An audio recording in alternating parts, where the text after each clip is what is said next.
Bali yung Landers. So katabi lang yan SM, yan SM.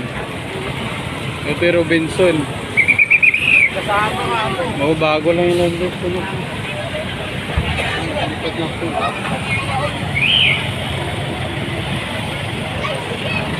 So ito yung Teresa Heights na subdivision yan. Teresa Heights. Ito yung Quirino Highway. Bago-bago pa ng dahil.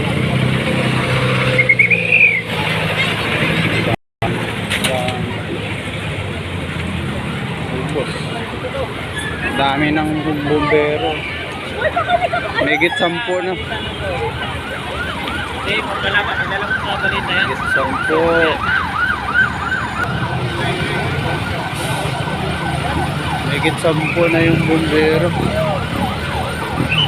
Dami.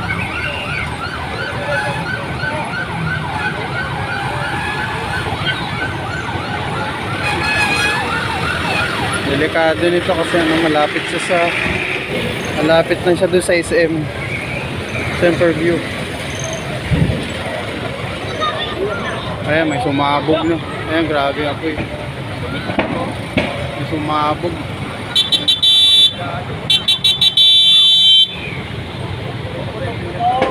May mga tao pa dyan kasi ano to eh, subdivision dito. So delikado sa mga tao.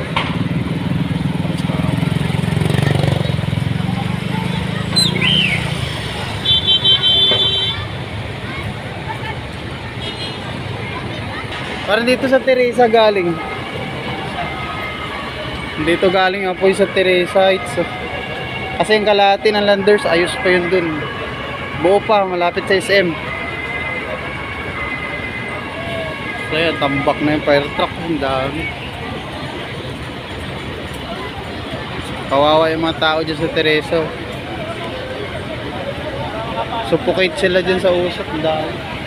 Grabe yung usok. Ayan, traffic na dito. Huwag na kayo dumaan sa Quirino Highway.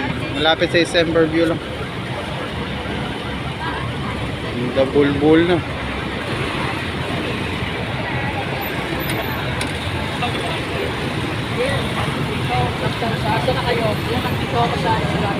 Ayun, malakas pa rin yung apoy kahit buga. Para hindi na mamatay na. Hindi kaya ng tubig lang. Hindi kaya ng tubig na yan. Pero walang mga ano dyan eh, boss. Walang mga pintura.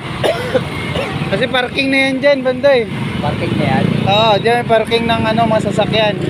Ano yung nagsumatabog, no? Siguro mga ano nila, baka mga gas dyan sa ano. Sa loob?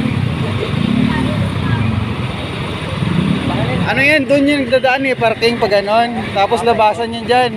Ito, Exit na niya. exit na yan. Underground dyan eh. Nakapark na ako dyan.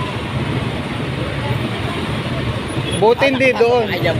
Buti hindi doon. Kung doon, dadaliin niya yung SM doon. Pero may usok pa doon, no? Oo, may. Kung napasok ko eh. Kung nadamay ko eh.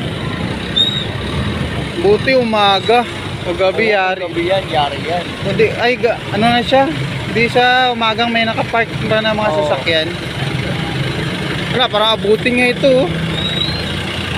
Yung Opa Grill. Oo, kasi nandito na yung apoy eh. Ayan na. Kawawa yung mga tao dyan. Subdivision na pumunta yung kabilaan yan. Simbahan na doon sa baba. Simbahan? May barangay ba dyan? Binupumpa nila ng tubig. Wala yan, kalat lang yan.